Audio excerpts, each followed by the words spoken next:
Kita mohon ampun supaya kita diperkenankan untuk merayakan peristiwa yang menyelamatkan ini. Saya mengaku kepada Allah yang Maha Kuasa dan kepada saudara sekalian bahwa saya telah berdosa dengan pikiran dan perkataan, dengan perbuatan dan kelalaian. Saya berdosa, saya sungguh berdosa. Oleh sebab itu saya mohon kepada Santa Perawan Maria, kepada para malaikat dan orang kudus, dan kepada saudara sekalian, supaya mendoakan saya pada Allah Tuhan kita. Semoga Allah yang Maha Kuasa mengasihani kita, mengampuni dosa kita, dan menghantar kita ke hidup yang kekal. Amin.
Kemuliaan kepada Allah di surga Dan damai di bumi kepada orang yang berkenan padanya. Kami memuji Dikau, kami meluhurkan Dikau, kami menyembah Dikau, kami memuliakan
Marilah kita berdoa.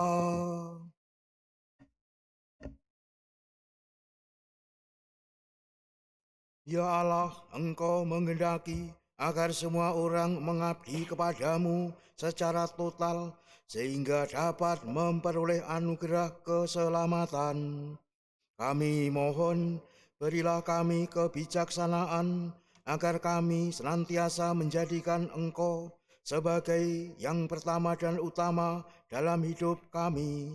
Dengan pengantaran Kristus Putramu Tuhan kami, yang bersama dengan Diko dalam persatuan Roh Kudus, hidup dan berkuasa Allah sepanjang segala masa.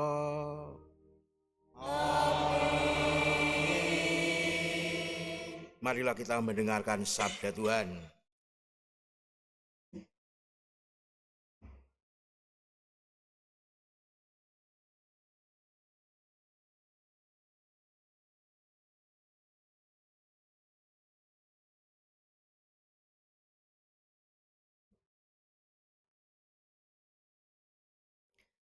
Bacaan dari Nubuat Amos.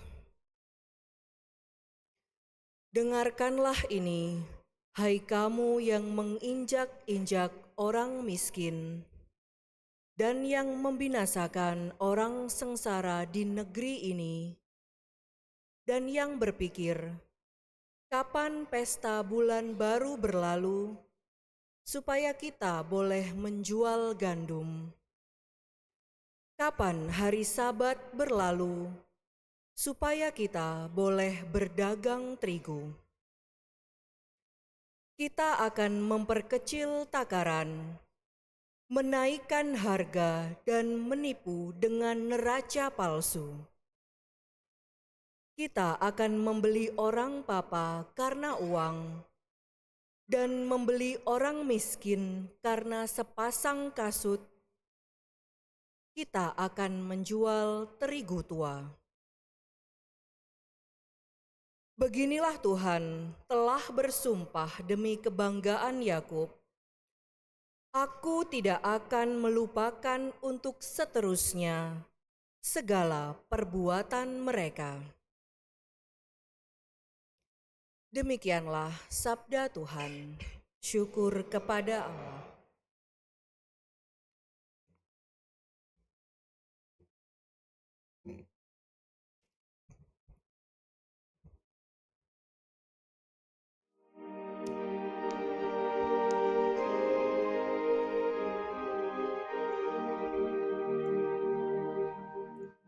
Pujilah Tuhan yang mengangkat orang miskin. Pujilah Tuhan yang mengangkat orang miskin. Pujilah hai hamba-hamba Tuhan. Pujilah nama Tuhan. Kiranya nama Tuhan dimasyhurkan sekarang dan selama-lamanya. Pujilah Tuhan yang mengangkat orang miskin. Tuhan tinggi mengatasi segala bangsa. Kemuliaannya mengatasi langit. Siapakah seperti Tuhan Allah kita yang diam di tempat tinggi, yang merendahkan diri untuk melihat ke langit dan ke bumi. Pujilah Tuhan yang mengangkat orang miskin. Ia menegakkan orang yang hina dari dalam debu dan mengangkat orang yang miskin dari lumpur untuk mendudukan dia bersama-sama para bangsawan. bersama dengan para bangsawan bangsanya. Pujilah Tuhan yang mengangkat orang miskin.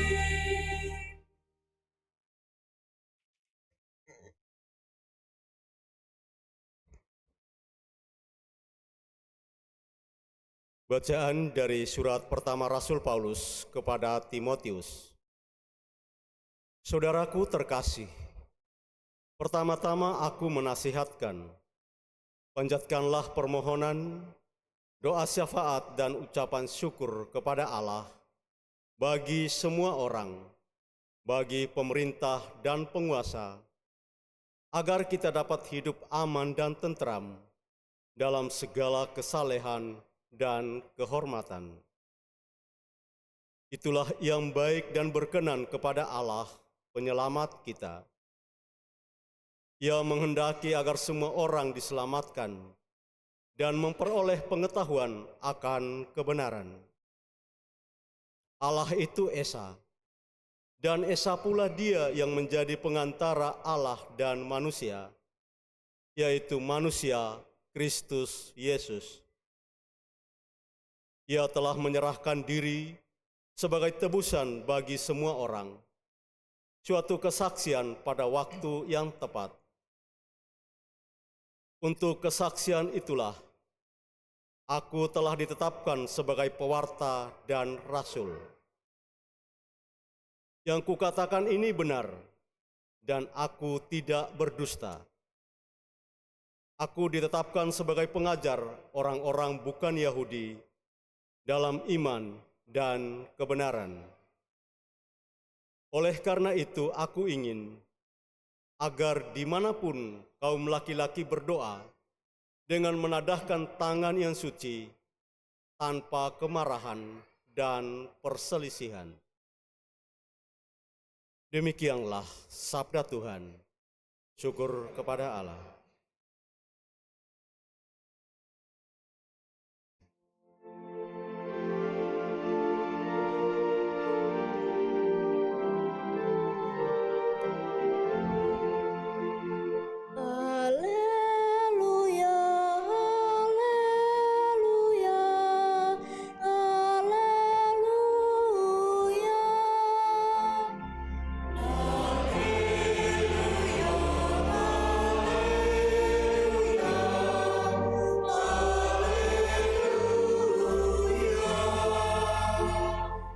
Yesus Kristus menjadi miskin, sekalipun ia kaya, supaya karena kemiskinannya kamu menjadi kaya.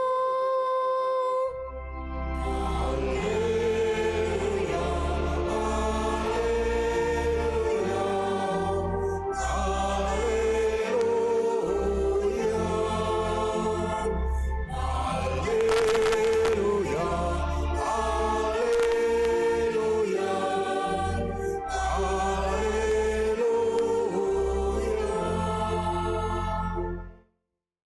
Tuhan bersamamu.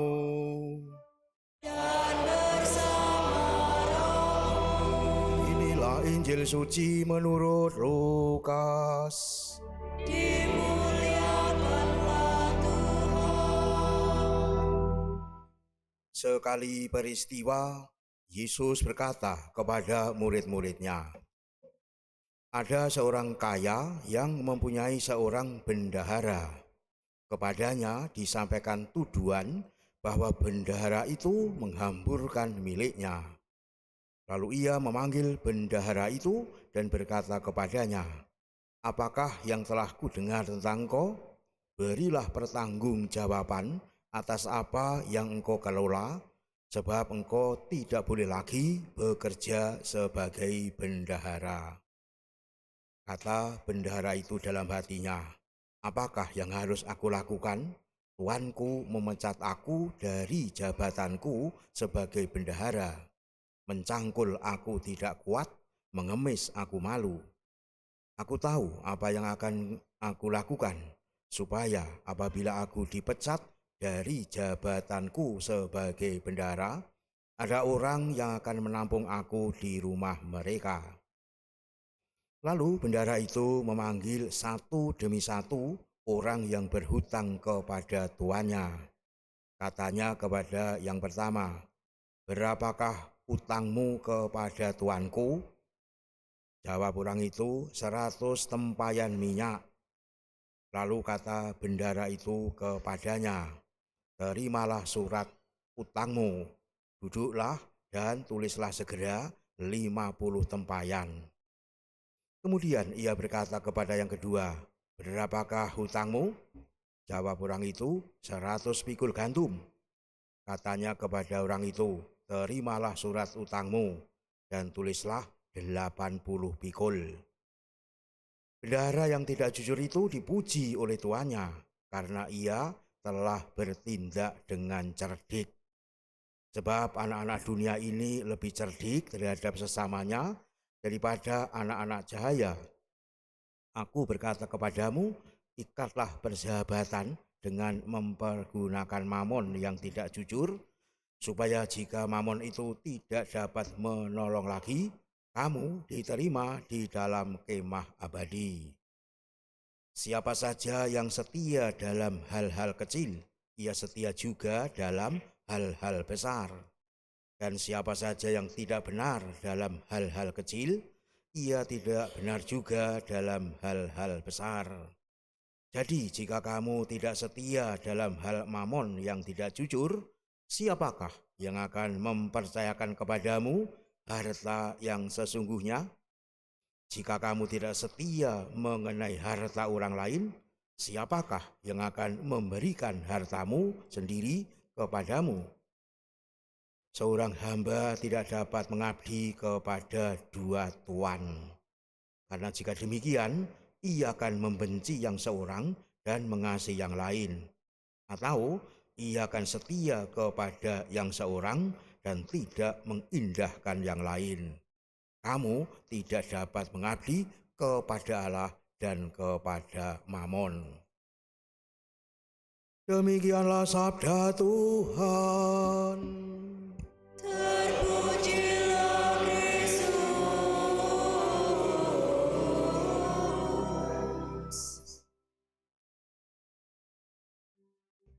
Saudara-saudari yang dikasihi Tuhan, konteks kisah klasik di dalam perumpamaan Yesus tentang seorang bapa atau ayah dengan dua anaknya yang dikenal dengan kisah anak yang hilang adalah kegusaran para Farisi dan ahli Taurat terhadap perilaku pergaulan Yesus yang mereka nilai menyimpang dari ajaran dan tradisi. Karena Yesus terus bergaul akrab dengan yang para Farisi ahli Taurat sebut sebagai para pendosa. Kaum Farisi dan ahli Taurat mengajarkan dan melarang hal demikian terjadi. Maka gambaran pribadi si anak sulung yang cocok sebagai lambang kaum Farisi dan ahli Taurat karena merasa patuh setia, tidak pernah melanggar aturan ayahnya. Tetapi mengapa si sulung malah menjadi pribadi yang geram, keras dan kasar bahkan terhadap ayahnya sendiri? Apa yang membentuk jiwanya sehingga ia begitu sombong dan keras hati? Menurut hukum Yahudi, si sulunglah memang pewaris tunggal sebab si bungsu adiknya telah mendapat bagiannya serta izin untuk memakainya dengan seenaknya. Si sulung tinggal menunggu dapat warisan dari ayahnya, entah akan diberikan saat ayahnya itu masih hidup dan menyerahkan hak urus hartanya itu kepadanya, ataukah pada saat ia wafat. Nah, dengan kembalinya si bungsu, karena kenyataan yang tak bisa disangkal bisa berubah. Sebab jangan-jangan sang ayah akan mengambil sebagian harta yang sudah menjadi milik si sulung itu, lalu diberikan kepada si bungsu, dan ini jelas tidak boleh dibiarkan terjadi. Inilah yang dipikirkan oleh si sulung. Maka dalam terang renungan demikian, maka lebih mudah dipahami bahwa mengapa si sulung berlaku kasar pada ayahnya. Sebab ayahnya dinilainya tetap menerima si bungsu yang jelas-jelas telah menjadi manusia berdosa, bahkan malah disambut ketika pulang dengan pesta pora. Jadi dengan kata lain, sebuah pemborosan untuk sang pemboros. Itulah yang tidak boleh terjadi bagi si sulung. Ya, nampaknya ketamaan dan keserakahanlah yang menjadi motif utama anak sulung tersebut dalam menghadapi peristiwa yang tak terduga itu, yakni kembalinya adiknya si bungsu ke rumah. Hatinya yang tamak tidak dapat membiarkan dirinya berdamai dengan adiknya maupun dengan ayahnya. Saudara-saudari, itulah latar belakang mengapa penginjil Lukas meneruskan perumpamaan yang kita dengar hari ini pada bab 16 yang sejatinya masih terdiri dari 31 ayat. Ini tadi baru 13 ayat. Dengan serangkaian nasihat dan pengajaran Yesus yang dalam keseluruhannya bertema peringatan terhadap kekayaan atau istilah lain mamon. Rangkaian ini dibuka dengan perumpamaan mengenai seorang bendahara yang tidak jujur tetapi cerdik. Dalam perumpamaan ini sejatinya oleh Yesus dialamatkan kepada para muridnya sendiri. Rupanya Yesus merasa perlu berbicara kepada para muridnya ini mengenai sikap tepat terhadap uang atau harta kekayaan atau mamon. Yesus tahu bahwa makhluk yang bernama manusia tanpa pandang bulu dari dulu kala sampai kapanpun pada umumnya memang sangat cinta akan harta atau uang. Cinta akan harta atau uang sejatinya bukanlah sesuatu yang salah, tetapi dapat membawa malapetaka kalau tidak hati-hati diwujudkan. Sejarah umat manusia membuktikan hal itu amatlah jelas. Misalnya demi katalah beroleh warisan, maka segala hal atau segala cara bisa dihalalkan, bahkan tidak segan-segan saling membunuh walaupun masih terah, masih sedarah sedaging. Inilah yang nyata adanya. Namun rupanya perumpamaan Yesus tadi juga didengar oleh para Farisi. Selain karena mereka baru saja berdialog dengannya, kaum Farisi nyata-nyata disebut dalam ayat-ayat berikutnya yang sangat nyata. Dalam ayat 14 dinyatakan, semua itu didengar oleh orang-orang Farisi, hamba-hamba uang itu.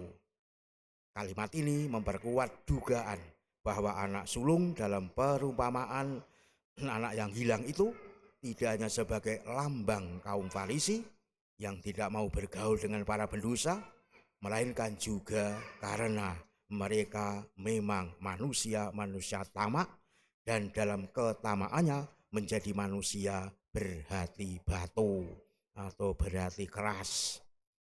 Yesus nampaknya khawatir agar proses pembatuan hati yang serupa terjadi pada murid-muridnya tidak pernah menimpanya. Maka ia bersabda tadi, bercerminlah pada bendahara yang tidak jujur yang justru dipuji oleh tuannya. Aneh rasanya, tetapi ingat, yang dipuji bukan kesalahan sang bendahara itu, tetapi kepandaiannya atau kecerdikannya dalam menghadapi bahaya yang sangat tidak mudah untuk dihindari. Tetapi ia cerdik dalam kesulitan demikian karena ia ternyata memotong hutang para penghutang tuannya tanpa memberitahu apa alasan pemotongan itu. Nah, tindakan ini di satu sisi jelas merugikan tuannya, namun di sisi lain menguntungkan tuannya, sebab nama tuannya akan menjadi lebih harum, lebih terhormat karena dipuji-puji oleh orang-orang yang berhutang kepadanya tadi, karena mendapatkan semacam potongan hutang atau mendapat diskon. Di selasar mulai Sabtu kemarin dan sampai sekarang digelar basar dari Pertapaan Rawa Seneng, memamerkan atau menawarkan segala produk yang telah dibuat di pertapaan. Dan tentunya kalau itu ada potongan harga mungkin kita juga senang, apalagi gratis kan gitu toh. Itulah manusia kalau mendapatkan potongan cenderung memang mendapat sukacita dan memuji-muji yang benar-benar melakukannya demikian. Yesus lalu berkata, maka ikatlah persahabatan dengan mempergunakan mamon yang tidak jujur, supaya jika mamon itu tidak dapat menolong lagi, kamu diterima dalam kemah abadi. Mamon yang searti dengan uang atau harta, sejatinya memang suatu kenyataan yang perlu dihadapi setiap manusia, tidak terkecuali kita orang-orang Kristiani ini. Akan tetapi bagaimana kita menghadapinya? Ya harus mengikat persahabatan dengannya. Artinya kita mesti sedemikian luas bersikap terhadap uang, sehingga uang atau harta bukan malah menjadi semacam diktator yang memperbudak kita, tetapi justru menjadi sahabat yang menolong kita. Caranya yang paling tepat adalah menggunakannya demi kepentingan sesama, dan tentunya wujud konkretnya misalkan melakukan tindakan memberi sedekah. Walaupun sedekah sendiri secara otomatis tidaklah menjamin surga, tetapi sikap tepat terhadap uang atau harta, yakni dengan kecerdikan khusus menghadapinya, dapat membawa keuntungan luar biasa. Kita manusia tidak membiarkan diri dikuasai olehnya, tetapi justru mampu membantu sesama dan sekaligus terlindung dari bahaya menjadikan kita serakah yang menjadikannya lalu berhati keras atau berhati sombong dan berhati yang benar-benar tidak lagi peduli dengan yang lain. Ini persoalan yang tentunya secara teori mungkin mudah untuk dirumuskan, tetapi dalam praktek bukan semudah teori itu.